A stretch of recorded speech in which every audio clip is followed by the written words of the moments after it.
Hi everyone, this is Brittany here from Just Be Crafty. If you're new here, welcome, and if not, thank you so much for coming back. In today's tutorial, I'm going to show you how to make the JBC Essential Hat Pattern. It's a ribbed knitted hat that's super easy to wear and style and add to your wardrobe. Knit it up in a pop of color or in a neutral color to match everything in your closet.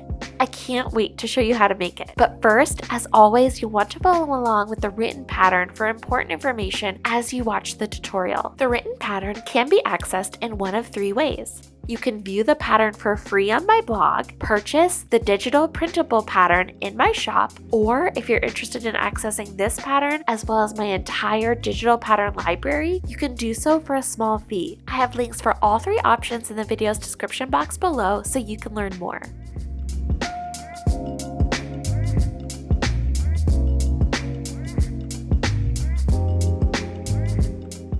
To get started, here's what you'll need.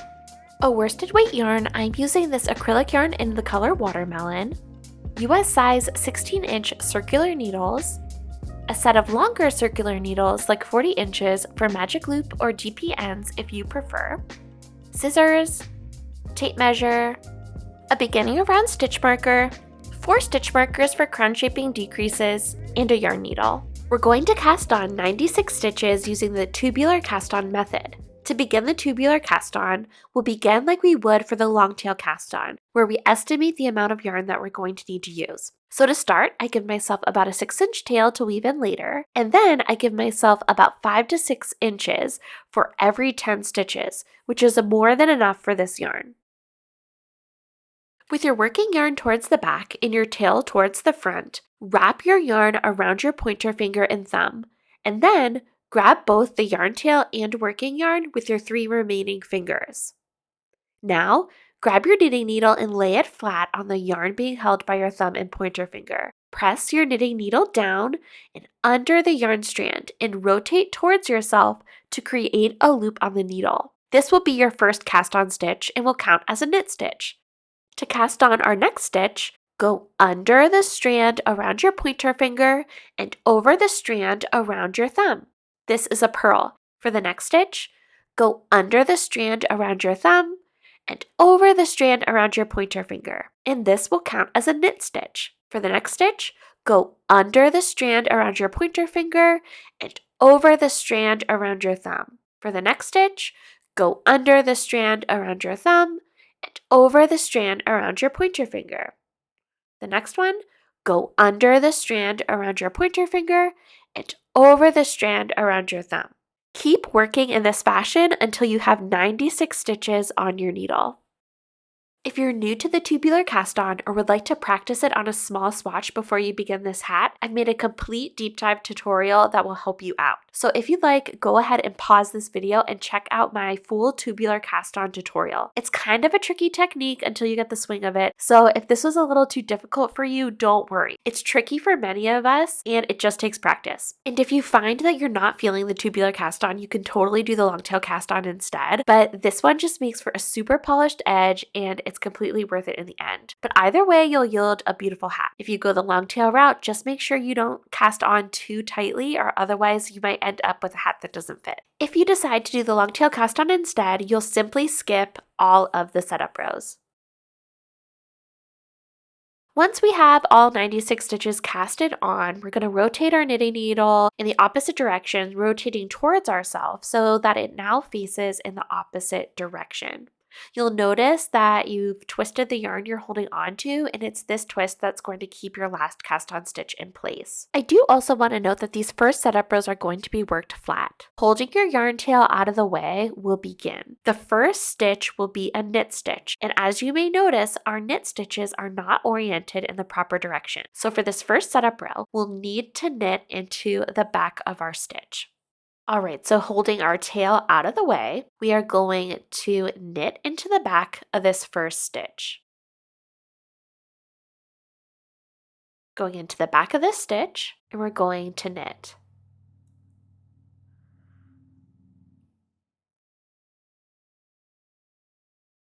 The next stitch will be a purl stitch. For this, we will bring our yarn back around to the front, and we will slip the next stitch purlwise to our right hand needle. Bring the yarn to the back and we will knit into the back of the next stitch.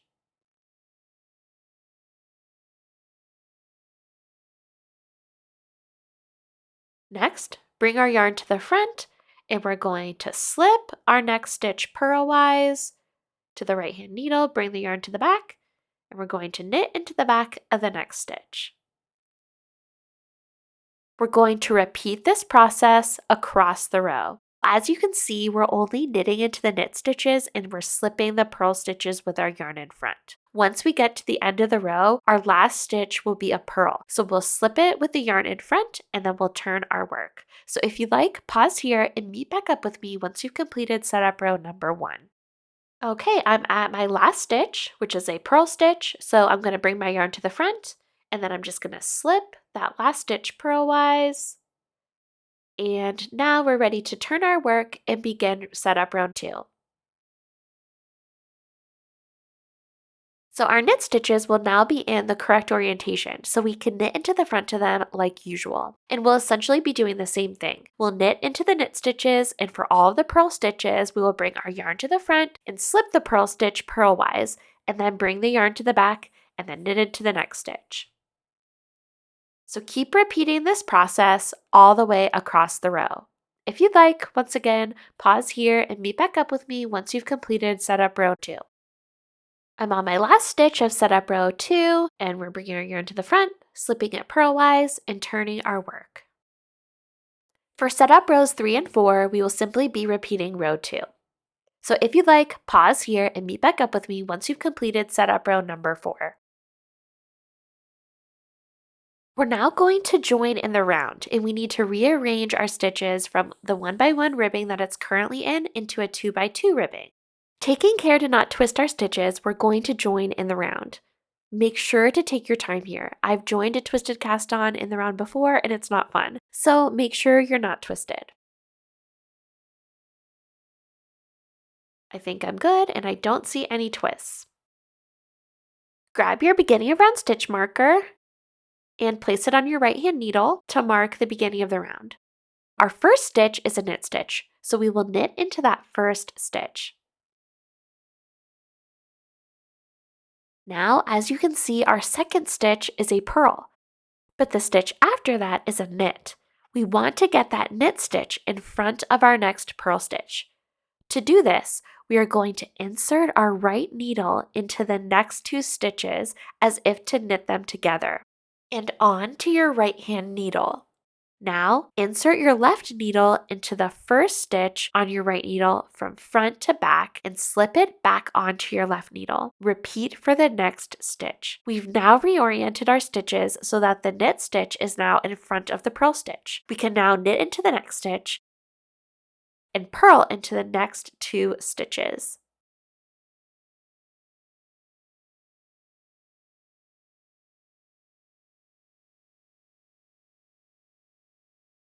So now the next stitch is a knit. So we will knit into this stitch.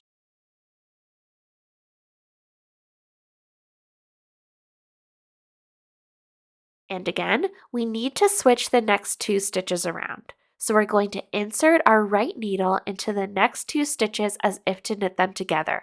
We're now going to insert our left needle into each of the next 2 stitches on our right needle from front to back. We've now reoriented our stitches again, so the knit stitch is now in front of the purl stitch. We can now knit into the next stitch and purl into the next 2 stitches. We're simply going to repeat this process to the end of the round. I'm just finishing up the round and I've ended with 2 purl stitches. So we're now just going to slip that beginning of round marker, and now we're ready to work in our main pattern stitch, which is just a knit 2 purl 2 ribbing. So you're going to work knit 2 and then purl 2 stitches,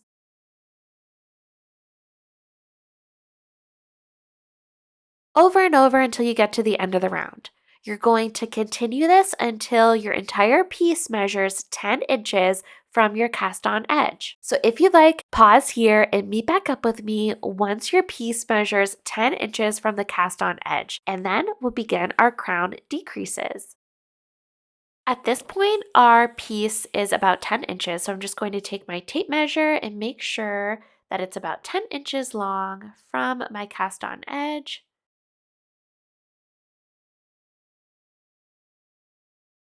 And perfect, it's about 10 inches. And these are what our decreases are going to look like when the hat is finished. Just a nice clean decrease look. We're now going to place our markers to set up for our crown decreases. So before we do that, I'm just going to knit into the first stitch of the round just to keep our beginning of round marker in place. So counting that stitch we just knitted, we're going to count over 21 stitches. So counting that first stitch, count over 21 stitches.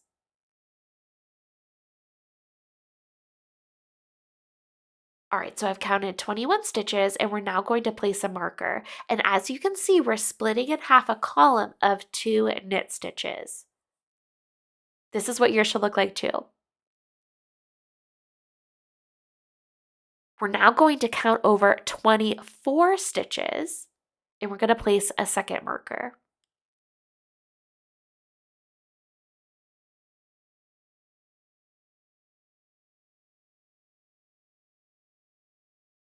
Okay, I've counted over 24 stitches. Once again, we're splitting a knit column of 2 knit stitches in half.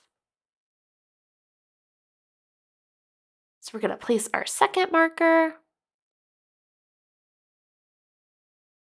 Once again, we're going to count over 24 stitches.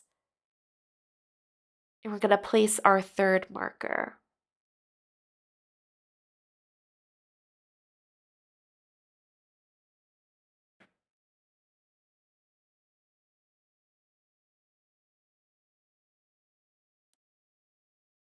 We're now going to count over 24 stitches again, and we're going to place our fourth marker. So we're placing our fourth marker here. And as you can see, where all of these markers are, we're splitting in half a knit column. So there's a knit stitch on either side of each of these stitch markers. All right, perfect. We're fully set up for our first decrease round. So we're going to work in pattern to up until we get to 2 stitches before our next marker. So we're going to knit into the knit stitches and purl the purl stitches. So we're continuing a pattern until we get to 2 stitches before our next marker. All right, so I'm at 2 stitches before my next stitch marker. We'll see it's a knit stitch and a purl stitch. We're going to make our first decrease by knitting these 2 stitches together.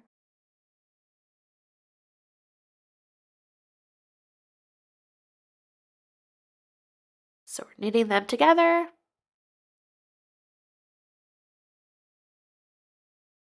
Slip the marker. And now for the next decrease, we're going to do an SSK, which is also known as a slip slip knit. So we're going to slip the next 2 stitches knitwise onto our right hand needle. So slip knitwise and then slip knitwise again. And now we're going to knit those 2 stitches together. So insert your left hand needle into those first 2 stitches on our right hand needle. And now we're simply going to knit them together. And we've just done our first 2 crown decreases. We're going to repeat this process with all of the stitch markers. So we're going to continue in pattern until we get to 2 stitches before our next stitch marker.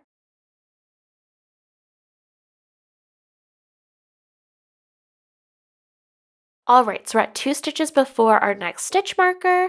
We're going to knit these 2 stitches together. It was a knit stitch and a purl stitch. So we've knitted those together. We're going to slip our marker and we're going to do a slip slip knit to decrease the next 2 stitches. So we're slipping these 2 first stitches knitwise onto our right hand needle, insert your left needle into those first 2 stitches on our right needle, and we're knitting them together as if they're one.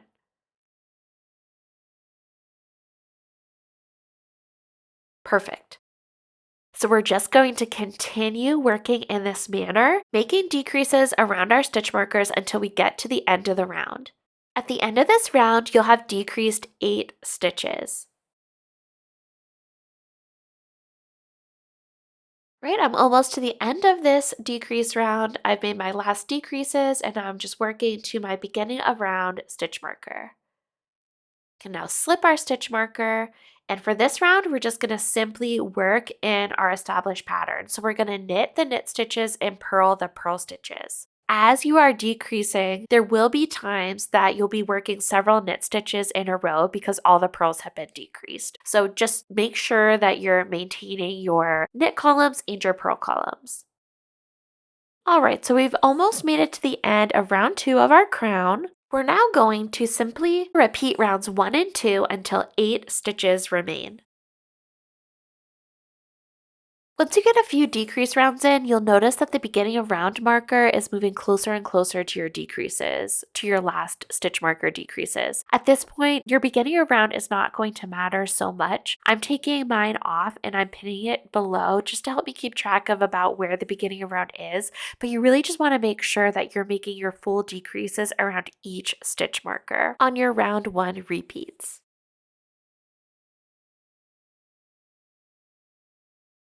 All right, and I've completed a few decrease rounds and I'm getting to the point where my stitches are feeling a little too tight for my 16-inch circular needles. So I'm going to switch to my 40-inch needles to use the magic loop method. You could also switch to double pointed needles if you prefer that as well. I'm going to go ahead and just slip all of my stitches onto my longer circular needles.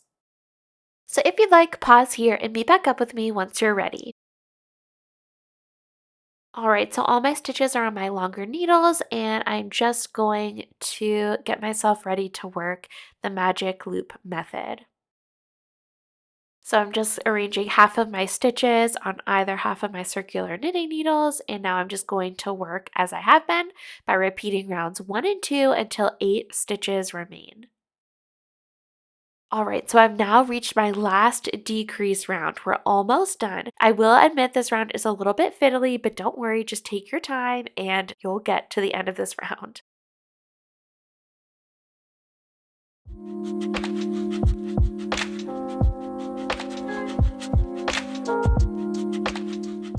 And as you do your decreases, you can go ahead and just take your stitch markers out.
All right, so I've just made my last decrease stitch. And I now have 8 stitches remaining. So we can now cut our yarn, leaving about a 10-inch tail. We still have all of our stitches on our circular knitting needles, and we can just cut our tail.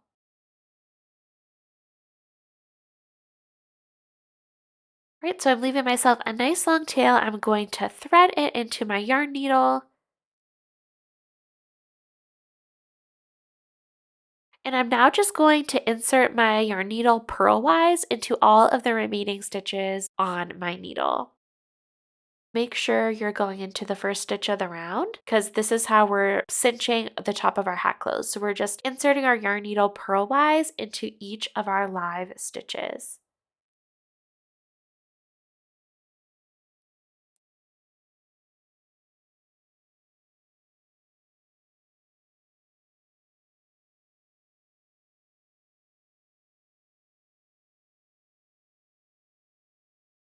Okay, and we're just going to pull our tail to cinch that top hole closed.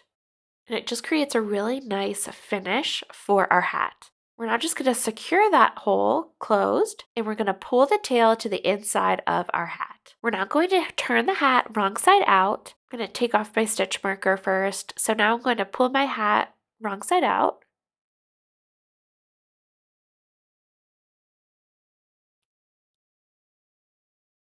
And we're going to secure our cinched hole by weaving in our end.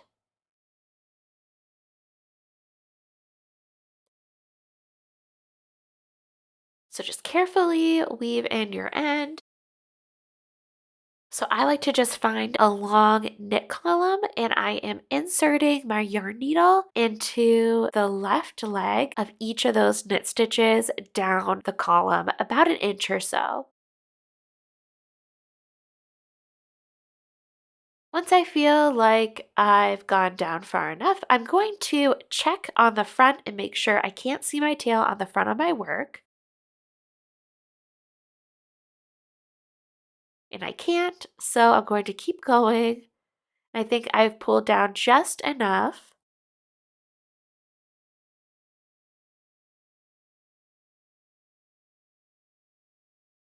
And so now I am going to go into the right leg of the knit column and I'm just going to go up. And I'm just going to do the same thing, but just the opposite direction.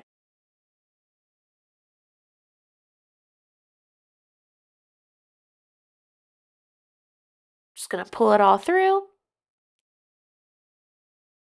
And I'm going to clip my end. And that end is nicely weaved in.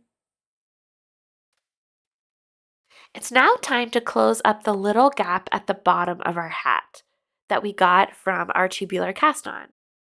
But since we're going to fold up our brim, we're going to actually weave in our end on the front of the work, since the front of our work will not be exposed. You can see the inside of our work is what's going to be exposed on our hat brim, so we're going to work on the front of our hat, or on the right side. Once again, we're going to thread our yarn needle and orient your hat however it's comfortable for you. I'm doing it this way, and I'm just going to carefully stitch that little gap closed. Just grabbing the legs of the stitches.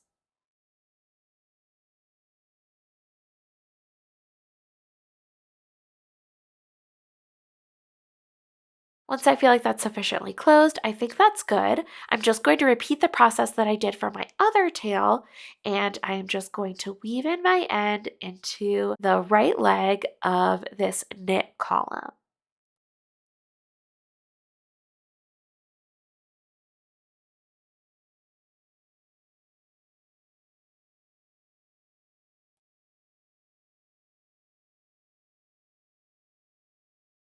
And I'm going to pull all the way through, and then I'm just going to go down in the opposite direction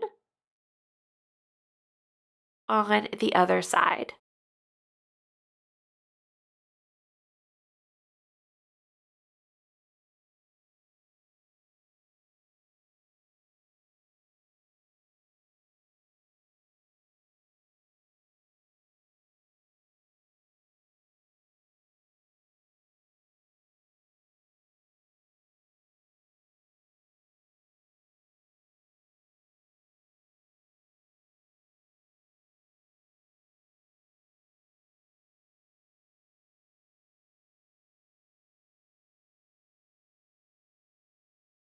All right, I think that looks good. I'm going to pull my tail and clip the end. You did it! This is the finished hat. And for a more polished professional look, I highly suggest wet blocking it. I really hope you found this tutorial helpful. If you did, please let me know by giving the video a thumbs up. And if you haven't already and would like to, make sure you subscribe so you never miss a new tutorial. Thank you so much for watching. Bye!